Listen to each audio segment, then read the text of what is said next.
Kabar semuanya, mudah-mudahan dalam keadaan sehat, dalam lindungan Allah Subhanahu wa Ta'ala. Kali ini kita akan belajar bersama tentang alat-alat toharoh atau alat bersuci dari najis dan hadas. Nah, materi ini saya ambil dari buku fikih kelas 7 semester ganjil. Saya Bu Aniliza, guru PAI Madrasah Sanawiyah Negeri 4 Kota Surabaya. Berikut ini merupakan kompetensi inti dan kompetensi dasar yang diharapkan setelah kita mempelajari materi ini bersama-sama. Secara sikap spiritual, diharapkan kita mampu menghayati anugerah Allah berupa air dan benda-benda lain yang dapat digunakan sebagai alat untuk bersuci. Secara sikap sosial, kita diharapkan mampu menjalankan perilaku bersih sebagai implementasi dari pemahaman tentang alat-alat bersuci, dan secara pengetahuan diharapkan mampu memahami alat bersuci dari najis dan hadas, serta dari segi keterampilan diharapkan kita mampu mengkomunikasikan penggunaan alat-alat bersuci dari najis maupun hadas. Allah Maha Agung telah memberikan kita keistimewaan dengan menyempurnakan fisik dan mental kita.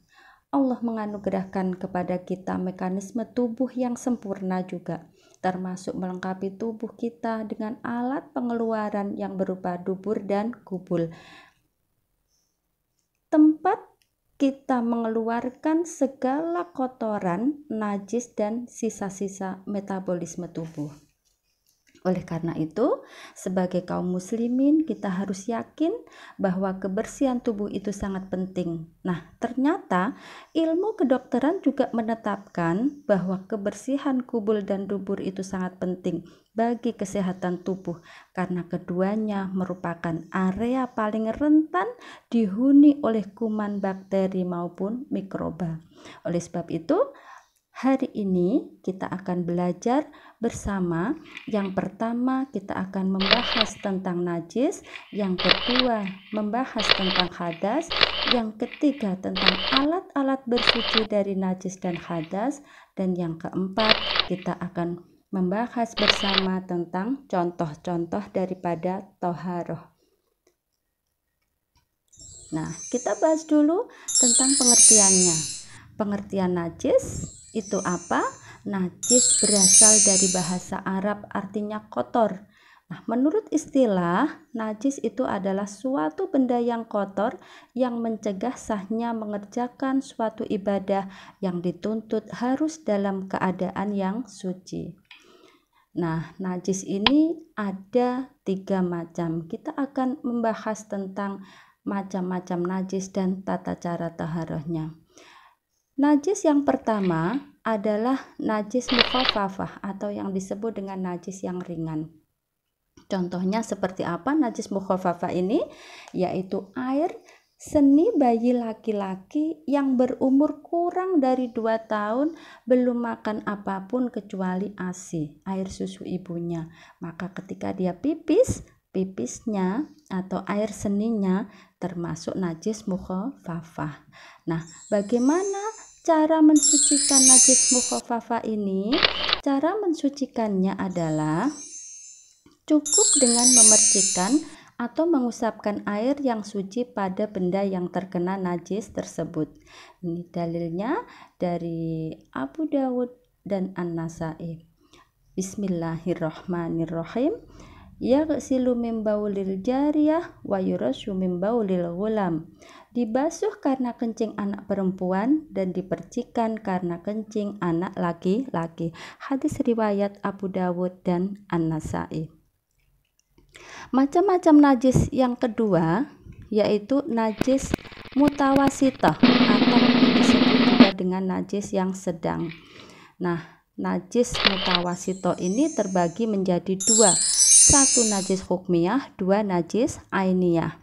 Apa najis hukmiyah itu? Yaitu najis yang diyakini adanya tapi tidak nyata wujudnya atau zatnya tidak terlihat. Baunya, warnanya juga tidak terlihat, tidak nyata. Contohnya adalah bekas air kencing yang sudah kering, baik terdapat pada pakaian maupun benda-benda yang lain. Berarti tidak terlihat wujudnya, baunya maupun warnanya tidak nampak. Itu najis hukmiyah.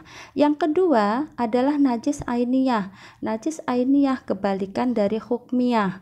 Kalau hukmiyah tidak nampak, maka ainiyah adalah najis yang nampak, baik wujudnya, warnanya maupun baunya. Contoh najis ainiyah ini adalah bangkai. Semua bangkai najis kecuali ikan dan belalang.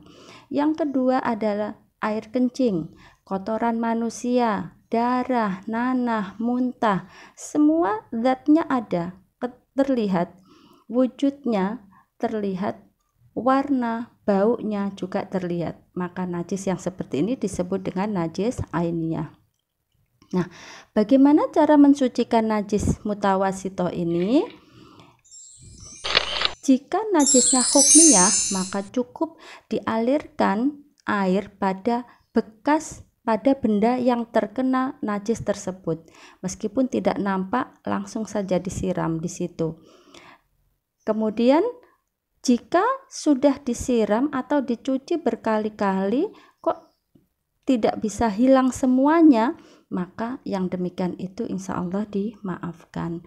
Dan cara mensucikan najis ainiyah adalah karena najisnya ini nampak, maka dihilangkan dulu najisnya, dibuang dulu, kemudian digosok atau dicuci sampai bersih, sampai hilang, baik itu wujudnya, warna maupun baunya, hilang semua dengan menggunakan air yang suci. Ini cara mensucikan najis mutawasito. Nah, yang ketiga adalah najis mughaladoh. Najis mughaladoh adalah najis yang berat. Contoh najis mughaladoh ini yaitu yang bersumber dari anjing atau babi, bisa air liur anjing. Ini contoh najis mughaladoh. Cara mensucikannya bagaimana?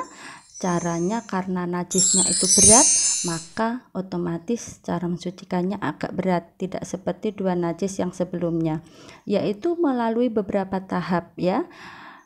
Dengan membasuh air sebanyak 7 kali. Nah, salah satunya dicampur dengan tanah. Nabi Muhammad SAW bersabda, Bismillahirrahmanirrahim, tahuru ina'i ahadikum idza walagha fihil kalb ayyaghsilu sab'a marrat aulahunna biturab. Artinya, sucinya tempat dan peralatan salah seorang kamu apabila dijilat oleh anjing, hendaklah dicuci 7 kali. Permulaannya dari 7 kali itu harus dicampur dengan tanah atau debu. Nah, ini cara mensucikan najis mughaladoh. Nah, berikutnya kita akan membahas bersama tentang hadas. Hadas itu apa? Hadas adalah berasal dari bahasa Arab al-hadatsu, artinya kotoran atau tidak suci. Sedangkan menurut syara, menurut istilah, hadas adalah sesuatu keadaan yang ada pada diri seseorang yang menyebabkan terhalangnya atau batalnya suatu ibadah tertentu. Atau bisa dikatakan hadas itu adalah keadaan yang tidak suci yang menyebabkan seseorang tersebut tidak sah jika melakukan suatu ibadah. Ini yang disebut dengan hadas. Nah, macam-macam hadas ada 2 macam. Yang pertama hadas kecil. Apa sih hadas kecil itu? Yaitu keadaan seseorang yang tidak suci, supaya ia jadi suci maka harus berwudu. Jika tidak ada air atau halangan, tidak boleh terkena air karena sakit atau yang lain, maka bisa diganti dengan tayamum. Berarti cara mensucikan hadas kecil yaitu dengan berwudu atau tayamum. Sebab-sebabnya hadas kecil itu apa saja sih? 1. Keluarnya sesuatu dari kubul dan dubur. Contohnya kentut, buang air, buang angin, buang air besar. Ini hadas kecil. Yang kedua, hilang akal.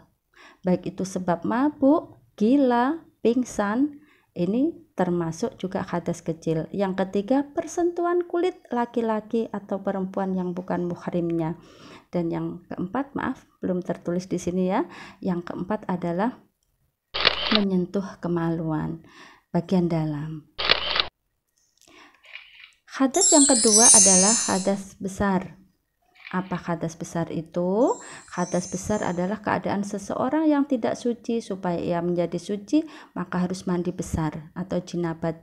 Kalau tidak ada air atau berhalangan terkena air, maka diganti dengan tayamum. Berarti cara mensucikan hadas besar yaitu dengan mandi atau tayamum. Mandinya ini mandi jinabat ya. Nah, sekarang sebab-sebabnya hadas besar. Apa saja sebab-sebab hadas besar itu? 1. Berhubungan intim. Yang kedua, mimpi basah, keluar air mani, haid, nifas, wiladah, meninggal dunia. Ini merupakan contoh-contoh daripada hadas besar. Jadi kalau terkena salah satu di antara sebab-sebab ini, maka cara bersucinya yaitu dengan mandi besar atau mandi jinabat. Berikutnya alat-alat bersuci dari najis dan hadas itu ada 2 ya. Yang pertama air, yang kedua adalah benda selain air. Nah, macam-macam air apa saja? Yang pertama ada yang disebut dengan air mutlak atau air tohir ghairu mutohir, yaitu air yang suci dan mensucikan. Suci untuk dikonsumsi, mensucikan bila dipakai untuk bersuci, baik itu wudhu, mandi, atau yang lain. Contoh air mutlak ini ada 7 macam. Yang pertama ada air hujan, air laut, air sungai, sumur, salju, embun, dan air dari mata air. Ini contoh air mutlak. Yang kedua ada air mustakmal atau air tohir ghairu mutohir. Apa air mustakmal itu? Yaitu air yang suci tapi tidak mensucikan. Contohnya 1. Air suci tapi dicampur dengan benda suci lainnya sehingga bisa merubah salah satu sifatnya. Contohnya seperti kopi.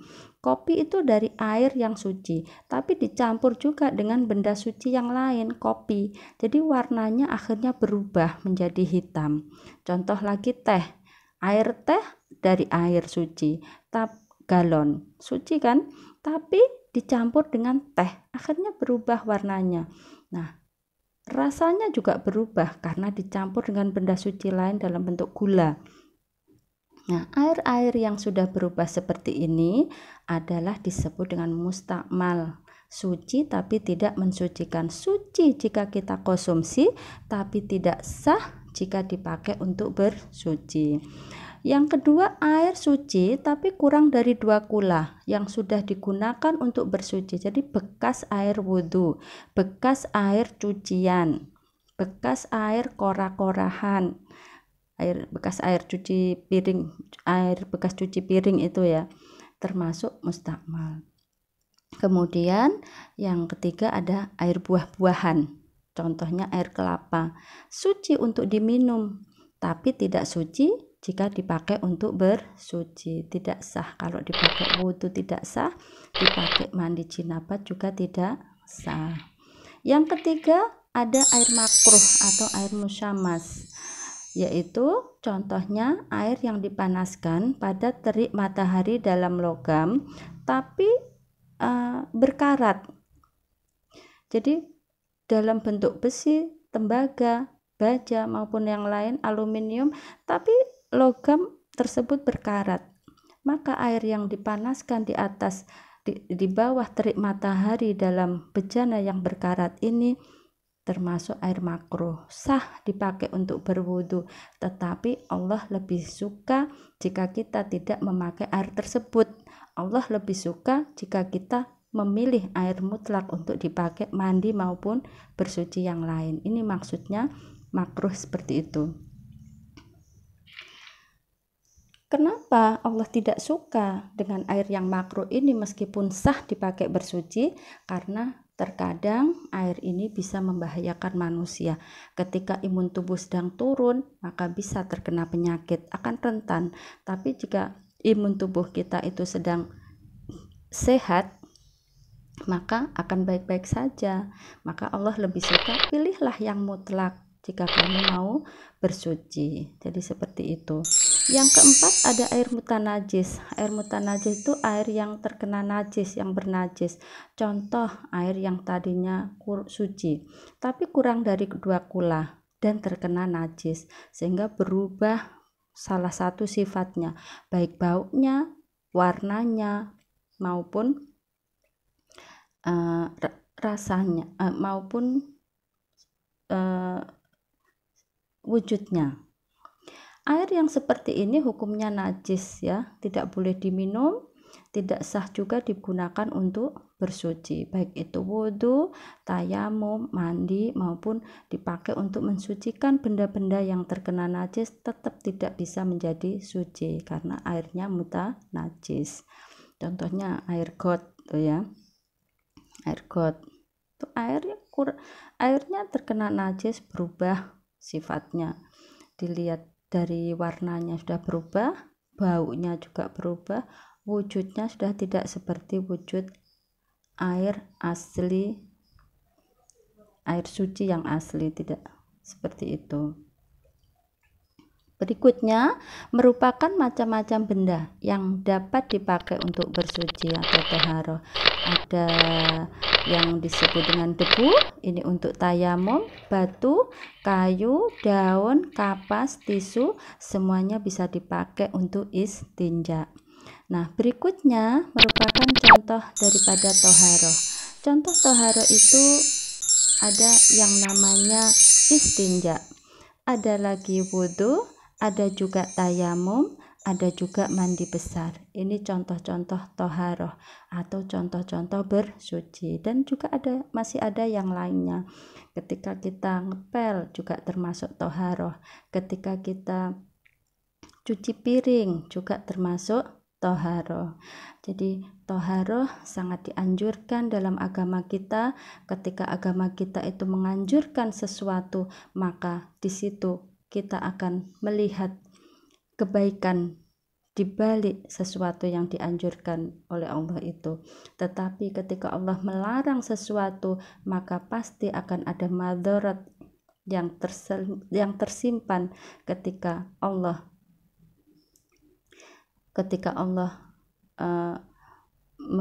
tidak suka terhadap sesuatu tersebut. Jadi yang dianjurkan ayo kita lakukan, ketika Allah tidak memerintahkan jangan sampai kita lakukan, agar kita tidak mendapatkan madarat dari apa yang sudah disampaikan oleh Allah melalui Nabi Muhammad SAW. Alhamdulillahirabbil alamin. Setelah pembahasan ini kita sudah paham apa itu pengertian najis dan hadas dan apa saja macam-macamnya. Kita juga sudah paham apa saja alat-alat bersuci dari najis dan hadas itu. Kita juga sudah paham apa macam-macam air itu apa saja, kemudian macam-macam benda yang dapat dipakai untuk bersuci dan syaratnya itu apa saja, dan juga contoh daripada toharoh dan atau bersuci. Oke, sekian dulu, terima kasih, semoga bermanfaat buat kita semua. Assalamualaikum warahmatullahi wabarakatuh.